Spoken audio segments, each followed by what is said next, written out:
안녕하십니까, 엘리엇입니다. 네, 오늘이 화요일이죠. 모레 목요일날 금통이 열리죠. 기준금리 올리는 게 뭐 99.9% 이제 확실시 돼가고 있습니다. 누구나 다 인정을 해요. 근데 이제 빅스텝이냐 베이비 스텝이냐, 뭐 95%는 베이비 스텝으로 올릴 거라고 생각하지만 혹시 모르는 일이죠. 미친 짓 하느라고 0.5% 빅스텝으로 올릴 수도 있습니다. 어쨌든 1년 2개월 만에 금리를 처음으로 올리기 시작합니다. 여러분들 잘 생각해 보세요. 21년도에 노도강이 상투를 쳤죠. 전국적으로는 10월달이 상투지만 노도강은 9월달에 상투 쳤어요. 그런데 그 한 달 전 8월달에 금리를 처음으로 올리기 시작했어요. 노도강이 지금 30-40% 빠져 있거든요. 도봉구 창동중공 14리 같은 경우는 지금 50% 빠져 있어요. 반등해서 50% 빠진 거예요. 그런데 이번에 또 같은 일이 벌어질 가능성이 되게 높습니다. 특히 노도강, 금강구 이런 중저가 아파트는 대출의 금리에 되게 민감해요. 압구정 현대는 100억 그냥 현금으로 사잖아요. 그리고 지금 대출 해줘봤자 2억밖에 안 해줘. 그러니까는 고가 아파트는 관련이 없지만 덜하지만 중저가 아파트는 되게 민감하다. 자, 그걸 한번 보여드릴게요. 먼저 실거래가부터 잠깐 보도록 하겠습니다. 제가 맨날 오늘 올랐다, 어제 내일 내렸다 이거 하니까 너무 단편적으로 보는 것 같아서 큰 그림으로, 그러니까 오늘 오르긴 올랐는데 2-3년 동안의 흐름에서 어떤 위치인가를 보는 게 중요한 것 같아서, 자, 먼저 서울 25개구의 2021년부터 6년 동안의 25개구의 1데이터 시가총액 그래프입니다. 그 지역에 있는 단지의 시가총액을 다 더한 거예요. 평형 구분 없이. 자, 어떤 데는 2년도에 고점을 쳤잖아요. 어떤 데는 조금 빠지고 많이 올랐다가 최근에 밀리는 데 있고, 어떤 데는 주장창 빠지다가 못 오르다가 이제 좀 오르는 데 있고, 이게 섞여 있단 말이에요. 헷갈리죠. 25개구니까 여기다 구분을 해놨는데 저는 이것만 보여드렸단 말이에요. 자, 어제 오늘 전반적으로 지금 서울 계속 오르고 있습니다. 계속 여기서 위에도 좀 오르네, 밑에도 오르고 위에도 오르고, 어제 오늘.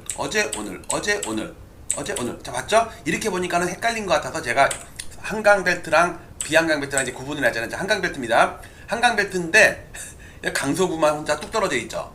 여러분들 우리 막 한강벨트가 뭐 불장이다 막 그럴 때 강서구 얘기를 하진 않잖아요. 강서구는 영화배우야. 제가 중학교 때 강서구 그 배드신을 보고 반했다니까. 몰래 저기 스타극장이라고 있었는데, 불광동에 스타극장이 있어요. 동시상영이야. 근데 친구한테 그 무료표 있거든요. 예, 하여튼 그거가 몰래 들어간 적이 있어. 자, 하여튼 자, 한강벨트 볼게요. 어제 오늘. 한강벨트 오르죠. 어제 오늘. 오늘도 오르잖아요.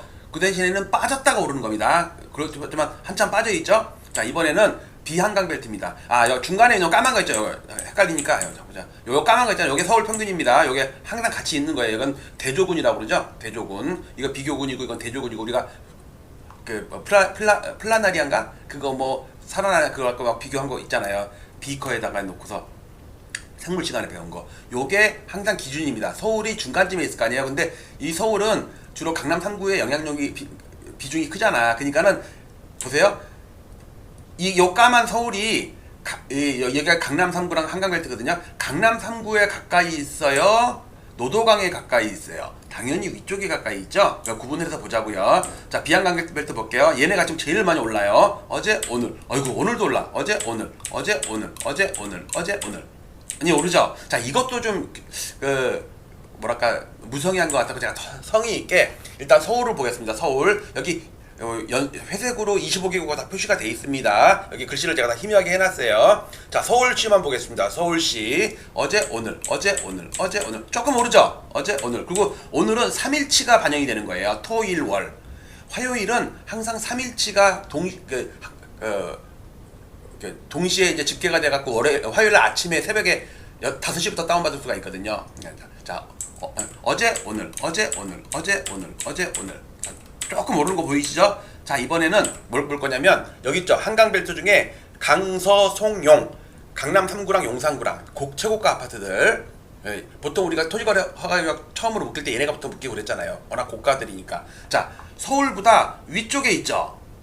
빠질 때도 송파구만 많이 빠졌지 나머지 3개구는요 서울보다 한참 덜 빠졌어. 그리고 다음에 반등도 많이 했고, 작년도에 송파구가 제일 급하게 많이 올랐거든요. 왜냐면 따라가느라고. 왜냐면 송파구 빠질 때 강남 3구는 안 빠졌, 강남 2구는 안 빠졌다고. 뒤늦게 강남 송파구가 제일 많이 올라가고 그냥 비슷하게 키를 맞췄는데 여기 점선 있죠, 점선. 요 점선이 2월 28일 2월 말이거든요. 2월 말 이후부터 3월부터 급락을 했어요. 물론 이제 초록색 용산구는 좀 덜 빠졌고 빨간색 강남구가 제일 많이 빠졌죠. 그다음에 요게 5월 여기 노란색 있잖아요. 요게 한 달, 최근 한 달인데 여기가 가격 집계되는 구간입니다. 왜 신고 기간이 한 달이기 때문에 여기가 이제 가격이 변하는 구간, 매일매일 바뀌는 구간이에요. 자, 보세요. 강서송용입니다. 어제 오늘 얘네도 좀 오르죠. 어제 오늘 그러니까 낙폭 과대에 따른 반등이라고 봐야지 이게 상승을 하고 막 전고점 넘고 막 이런 거 아니잖아요. 압구정 현대 같은 경우는 지금 몇십억 빠져 있어갖고 지금 찔끔 1억 반등한 거야. 10억 빠진 다음에 1억 반등한 거라니까. 자, 봤죠? 자, 강서송용입니다. 한강벨트 첫 번째 그러니까 한강 어제 오늘 됐죠? 자, 이번에는 마성광강입니다. 마포구, 성동구, 광진구, 강동구 한강벨트의 메인이죠. 여기 용산구는 아까 여기 위쪽에 들어갔어요. 자, 서울보다는 세죠. 근데 서울이랑 거의 궤적을 같이 하죠. 강동구만 그때 많이 빠졌은 거 빼놓으면은 나머지 세 개구는요 거의 서울이랑 까만색이랑 같이 움직여. 근데 이제 강동구도 같이 이제 많이 빠졌다가 많이 올랐으니까 이제 키 맞추기가 됐죠. 최근에 많이 빠졌다가 반등하지만 2월달 고점을 넘지 못하고 있어요. 자, 어제 오늘 여기 한강벨트는 별로 안 움직이죠. 탄력이 많이 떨어졌어. 왜냐면 강남구보단 덜 떨어졌고 하락이 적고, 그러니까 하락이 적으니까 반등도 약해. 어제 오늘 자, 이번에는 영양동강인데 영등포구, 양천구, 동작구, 강서구입니다. 영양동강입니다. 얘네들도 같은 한강벨트이기 때문에 강서구만 빼놓으면, 영화배우만 빼놓으면 서울이랑 거의 비슷한 궤적을 갖고 움직여요. 약간 등락을 다르긴 하지만. 그런데 지금까지도 오르는 건 영등포구는요 지금도 올라. 어디가? 여의도 재건축 50년 된 아파트들은 지금도 올라요. 지금도 정고점 넘었죠? 빠진 것도 없어 별로. 그 다음에 파란 거 양천구는 이제 거의 정고점까지 왔네. 그 다음에 동작구는 정고점을 살짝 넘었네. 얘는 등락이 이렇게 변동성이 좀 작네. 강서구가 팍 치게 올랐죠? 야, 나도 한강벨트야 그러다 팍 치게 올랐어요. 자, 어제 오늘 조금 오르죠? 어제 오늘 자, 이번에는 비한강벨트 보겠습니다. 서운중종인데 서대문구, 은평구, 중구, 종로구로 묶었어요. 왜냐면 여기는 약간 특색이 좀 없어. 그 대신 중구, 종로구는 아파트가 몇 개 안 되고 도심권이잖아요. 오히려 얘네들은 그 동대문구랑 좀 비슷해. 그래도 지역을 이렇게 여기 차트에다가 4개 구씩 집어넣으려다 보니까 묶었습니다. 서운중종인데 요게 은평구예요. 일단 강북구 쪽에서는 은평구가 좀 덜 올랐어. 여기가 다른 데비해. 그 대신 서대문구는 꾸준히 오르죠. 지금도 오르죠. 그 다음에 중구도 지금도 오르죠. 근데 중구에는 아파트가 몇 개 없으니까 남산타운 말고는 아파트가 몇 개 없어. 그 다음에 종로구는 솔직히 무슨 나홀 아파트랑 경희공장이 그거 빼놓고는 진짜 아파트가 몇 개 없어요. 다 소규모 단지들이야. 자, 어제 오늘 얘네들도 그렇게 움직이진 않네. 그쵸? 어제 오늘 은평은 오히려 빠졌네. 은평구 어제 빠졌죠. 자, 이번에는 노도강입니다. 노도강. 야, 노도강 진짜 많이 빠졌죠. 여기가 연끌이 제일 많이 들어갔었거든. 그러니까 이때 2020 코로나 때 이후에 상승률이 제일 높았어. 여기에 젊은 친구들이 연끌들을 많이 해가지고, 잠시만요. 네. 많이 물려가지고 여기가 금리에 민감하단 말이에요. 다 대출을 받았단 말이에요. 연끌하고 내 돈 2억밖에 없는데 7억짜리 살려니까 대출 한 4억 받고, 그 다음에 뭐 카드론 받고 친척한테 또 빌리고 친구한테 빌리고, 그 다음에 편의점 가갖고 애들 중학생들 삥 뜯고 이래가지고 막 샀단 말이야. 근데 금리가 이때 기준금리를 올려버리니까 기준금리 올린 한 달 후에 고점을 친 다음에 지금까지 막 이렇게 폭락했다가 한 2년은 옆으로 기었어. 오르지도 못했어. 빠질 땐 제일 많이 빠지고 강남구 올라갈 때는 별로 못 오르다가 강남구 이제 빠지니까 이제 뒤늦게 오르는 거야. 여기 다시 얘기하지만 대표적으로 도봉구 창동 주공 17단지는요 6억 하던 게 2억 7천까지 떨어졌다가 지금 올라갔고 3억 2천이야. 그러니까 여기는 아직도 반토막 나 있다니까. 근데 여기를 보면은요, 야 2억 7천에서 3억 2천까지 오른 거 보면 어휴 5천만 원이나 올랐네. 와, 엄청나게 폭등한다고 그러잖아요. 그게 프레임이라고 그랬잖아요. 프레임. 기간을 여기만 보느냐 여기를 보느냐. 이렇게 보면요 단군 이래 서울 아파트는 빠진 적이 한 번도 없어. 몇백 년 몇천 년 동안 올랐다고. 자, 이번에는 봤고요. 자, 노도강 어제 오늘 다 그래도 올해는 올라요 지금. 자, 이번에는 성중종입니다. 성북구, 중량구, 동대문구. 자, 보세요. 여기서 보면요, 동대문구 올해 들어서 제일 많이 오른 데가 동대문구가 아세요? 그다음에 성북구도 제일 많이 올랐어요. 근데 많이 빠졌다가 오른 거지. 여기 강남에서 보면은 아이고 진짜 못 올랐네 이런 데니까요. 여기 위에 있는 애들이 얘를 볼 때는 한 10억 정도가 차이 난단 말이에요. 1, 20억이. 근데 얘네들은 좀 불쌍하다니까. 왜? 1년 올해 들어서 계속 마이너스. 야, 압구정도 10억씩 빠졌어. 그럼 여러분들 5억짜리가 6억이 된 게 부러워요? 70억짜리가 60억 된 게 부러워요? 이게 프레임이라니까. 어쨌든 지금도 오릅니다. 얘네는. 그러니까 중간에 있는 애들 있죠. 여기 가운데 있는 애들이 제일 많이 오르고요. 밑에 있는 애들은 좀 덜 오르고 위에 있는 애들은 빠지고 이제 딱 이런 국면이에요. 자, 성북구 어제 오늘 지금도 오르네. 오늘도 올랐네. 어제 오늘. 아이고, 중량구는 오늘도 오른 게 없네. 그쵸? 움직이진 않죠. 자, 마지막으로 금관구입니다. 금관구. 자, 일단 서울이랑 가운데랑 항상 비교를 해요. 여기가 대조군, 비교군 이렇게 합니다. 플라나리아 어렸을 때 비커에다 놓고 했던 게 기억난단 말이에요. 이게 우리가 주관식 시험에도 나와서 생물 시험에 대조군이 답이야. 세 글자. 그게 기억이 안 나갖고 그냥 대원군이라고 썼다 하니까. 자, 볼게요. 자, 여기서 빨간 게 제일 못 올랐네. 다시 말씀드리지만 여기 제일 밑에 하얀 게 있죠. 하얀 거. 요게 강북군가 이거 도봉구. 여기 옛날 글씨가 써있네. 도봉구. 여기 좀 이따 볼게요. 제일 밑에 있는 게 도봉구입니다. 제일 위에 있는 건 강남구예요. 자, 보면은 이거는 금천구는요 진짜 못 오르죠. 그쵸?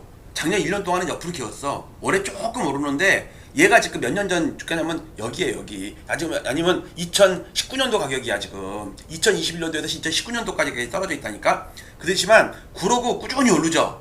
많이는 아니지만. 그다음에 관악구는 출렁출렁 되면서 많이 오르죠. 자, 어제 오늘.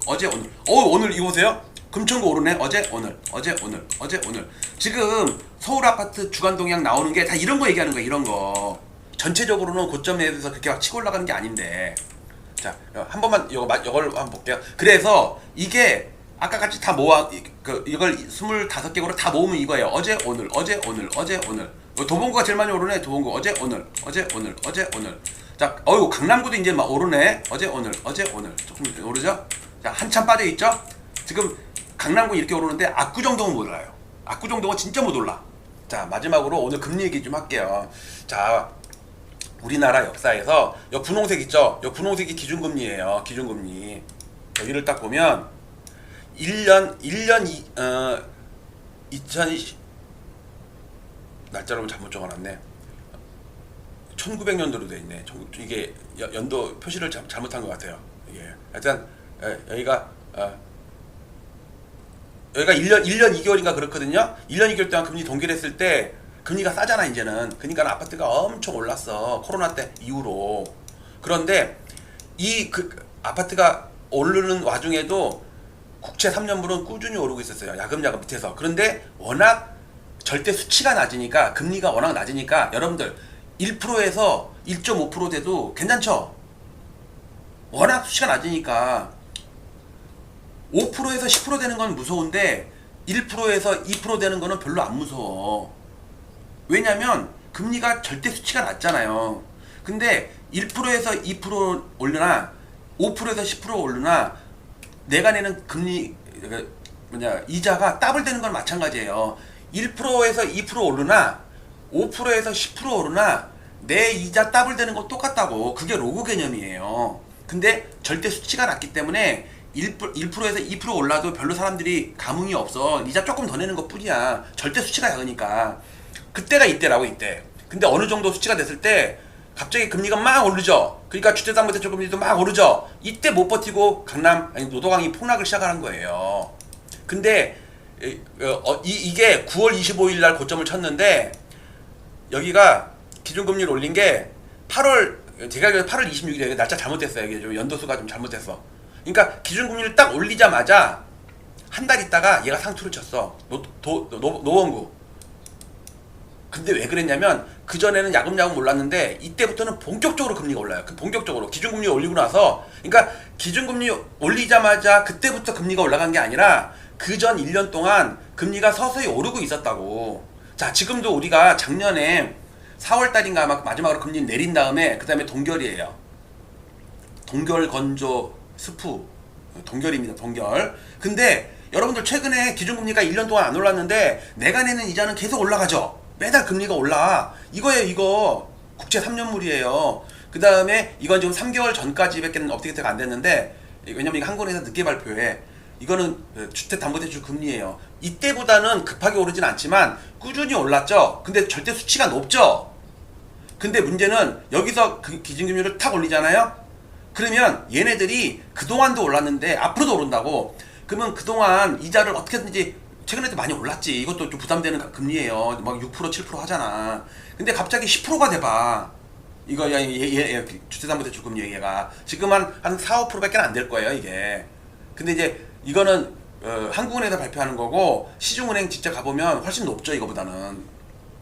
그래서 저는 여기 탁 올릴 때 있죠. 탁 올릴 때 여기서 탁 올리는 게 이틀 남았어요. 이틀.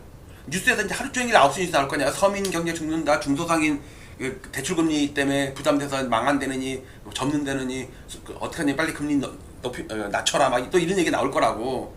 그렇게 되면요 이제 체감이 되는 거야. 그동안도 금리가 올랐는데 서서히 올랐기 때문에 그냥 나만 꿀꿀 앓고 있는 거지, 뭐 뉴스에서 막 금리 올랐다고 난리치거나 그러진 않았거든. 근데 기준금리를 올리고 나서부터는 이제 9시 뉴스에 매일 금리 얘기가 나올 거예요. 임플란트가 낫다. 금리보다는 임플란트가 낫다. 이 얘기가 맨날 나올 거예요. 자, 근데 강남구는 상관이 없어요. 왜? 이미 꺾여 있다니까. 이미 압구정은 90억짜리가 지금 80억 돼 있다니까. 120억짜리가 93억 돼 있고 이래. 이미 거기는 꺾여버린 지가 한참 됐어. 문제는 밑에서 올라가던 애들 있잖아. 올라가던 애들. 얘네들이 문제야. 여기는 대출을 많이 받는단 말이야. 거기다가 대출도 많이 해줬어. 압구정 90억짜리 살릴 때 2억밖에 안 해주는데 여기 뭐 도봉구나 이런데 뭐 한 10억짜리 사면요 6억까지 대출해줬다니까. 그러니까 대출이 많으니까 부담되는 이자가 높게 많겠죠. 거기다 금리까지 올라봐. 그러니까 압구정 현대 사는 노인네는 금리가 100%가 아니 20%가 돼도 상관이 없어. 자기는 2차 대출 받은 것도 없고 그리고 벌써 이미 10억 빠져 있어. 20억 빠져 있어. 그런 거를 여러분께서 좀 아십사. 그래야지 남들이, 그러니까 두간동양에서 맨날 뭐 어저께도 막 뭐 올랐다고 막 펌프질 하잖아요. 근데 그 이면을 보라고. 이면 뒷면을 보라고요. 거기서 얘기 안 하는 거. 거기는 주로 오르는 곳. 요즘에 동탄 얘기만 맨날 하잖아요. 근데 강남구 빠지는 얘기는 안 한단 말이야 지금. 이제 한두 건 나오기 시작하겠지. 이제 좀 반등하니까. 우리가 행간을 읽는다 그러자. 행간을 책사에 있는, 그러니까 그 숨은 의미를 알아내라 이거예요 여러분들께서. 그 다음에 안광이 지배를 철한다라는 또 명언이 있죠. 안광, 눈빛이 지배를 철한다. 지배를 철, 지배, 등배자, 종이의 등쪽, 그러니까 뒷면. 그러니까 숨은 뜻을 철한다, 뚫는다는 얘기잖아요. 그러니까 지배를 철한다. 종이 등을 뚫는다는 얘기잖아요. 그러니까 제가 하고 싶은 얘기가 이거야. 남들이 얘기 안 하는 실거래가 실질지수랑 지역별로 이렇게 나눠서 보는 거 있잖아요. 이거 괜찮지 않아요? 이거? 야, 이런 거 진짜 좋네. 이거 서울 정도 딱 이렇게 동네별로 이렇게 딱딱 나눠서 보는 거. 이렇게. 자, 오늘 이 정도까지 하겠습니다. 자, 여러분들 목요일 기준금리 올리면 저는 빠르면은 한 달, 늦으면 2달 정도 걸린다고 생각을 해요. 왜냐면 올라가면 계속 올라가는 관성의 법칙이라는 게 있으니까. 그리고 계약한 게 신고되고 막 그러려면 계약금 내고 그러면 또 일주일 보름 걸리니까. 그래서 퀴즈를 낼게요. 자, 목요일 이후에 기준금리가 올라간 이후에 서울 아파트는 뭐 6개월, 7개월, 1년, 2년 계속 올라갈 것이다 가 2번이고 나는 한두 달 이후에 노도강부터 꺾일 것이다 1번. 엘리엇 임플란트 해라 7번. 금리보다는 임플란트가 낫다 7번. 그냥 댓글 좋아요 써주라는 얘기예요. 자, 이 정도로 마치도록 하겠습니다. 내일 또 뵐게요. 감사합니다. 부동산 일본처럼 될 가능성 높아. 폭탄 돌리기다. 대구에 가서도 일본처럼 잃어버린 30년이 될 것이다. 하우징 마켓이 티킹 밤이래요. 비즈니스 타임즈에 가서도 일본이 걸었던 길과 비슷한 길로 쳐내려가고 있다. 민간 신용이 피크 칠 때 206%였고요. 생산 가능 인구 비중이 피크 치고서요. 꺾이기 바로 직전이에요. 우리나라만 가계와 기업이 둘 다 100% 넘어버렸어요. 그래갖고 220%가 된 거예요. 우리나라가 앞으로 향후 이런 길을 겪을지 않을까. 일본은 91년이고요. 우리나라는 2021년이고 미국, 유럽은 2006년도예요. 그래서 대통령도 지금 잡지 않으면 일본처럼 일어설 수 없는 27일 후에 내각이 결성되자마자 이런 걸 발표합니다. 1990년 3월 27일인데 부동산 융자 총량 규제 627입니다. 날짜까지 똑같아요. 대출 총량 관리에 90년에 범죄와의 전쟁 들어보셨을 거예요. 노태우 대통령 때 일본에서 야쿠자와의 전쟁이 선포가 돼요. 야쿠자들이 일본의 부동산 법을 만드는데 야쿠자가 엄청난 기여를 했어요. 폭락할 때도 기여를 했어요. 폭력단 신법이라는 거를 해요. 근데 그 중에 하나가 부동산 고가 매입. 이재명 대통령은 지금 노태우 대통령의 어떤 길을 거의 그대로 따라가고 있다고 생각을 해요. 토지세를 그때 처음으로 만드는데 우리나라에 종토세를 배워갔다고 나와요. 근데 지금 잘 보시면 보유세. 부동산 잡는 데는 보유세만큼 확실한 게 없거든요. 여기 보면 BIS 8% 기준 이겁니다. 위험 가중치 RWA라고 해가지고 그 BIS의 분모가 RWA예요. 부동산값 30% 하락 유도. 그래서 지금 버블을 지금 미리 터트리려는 거거든요. 1주택업계 가격 파괴 돌풍 40% 내려. 이게 지금의 LH라고 생각을 해요. 35년 전의 쌍봉이 지금 우리나라 서울 아파트의 쌍봉과 상당히 비슷하. 그러면 우리가 6.27 대책 이후에 7개월 더 가면 고점이 몇 월 달이냐면 1월 달에 1월 달. 그러면 우리나라는 3월 달이다. 그런데 이재명 대통령이 1월 23일 날 트윗을 시작한 거예요. 3.27 대책 나오고 나서 주는데 10%, 6%, 3%, 0% 대출이 빵이 돼버린 거예요. 이게 회수도 같이 들어간 거거든요. 3.27 대책 때 총량 규제 딱 하니까 대출이 15%, 10%, 5%, 4%, 빵. 6.27 대책 총량 규제 이후로 환갑률이 방향이 꺾여져 방향이. 그러니까 얘가 소장님 말씀처럼 에너지가 줄어들어요. 부동산 대책은 3.27 융자 총량 규제인데 우리나라는 6.27 대출 총량 관리예요. 단어만 살짝 바꾸고 똑같아요. 이재명 대통령은 투기와의 전쟁, 특히 다주택 투기 세력들 지조라는 걸 도입을 합니다. 토지세입니다. 우리나라는 보유세라는 걸 지금 이번에 지방선거 끝나면 7월 달에 할 것 같아요. 이것도 많이 올릴 것 같아요. 그리고 토지공 개념도 슬슬 얘기 나온단 말이에요. 이게 노태우 대통령이 처음에 하다가 실패한 거거든요. 은행을 압박한 수단이 BIS 8% 맞춰갖고 위험가중치 RWA가 25%라고 지금 아마 3, 4월 달에 한다고 그랬는데 그게 전부 일본의 30년 전에 BIS 8%랑 지금의 위험가중치 RWA 25%랑 LH 가격 파괴 열풍이 올 거라고 저는 생각을 해요. 77년부터 90년 10월까지 13년 5개월 상승을 합니다. 어쨌든 3월 달에 의미 있는 하락이 오지 않겠나.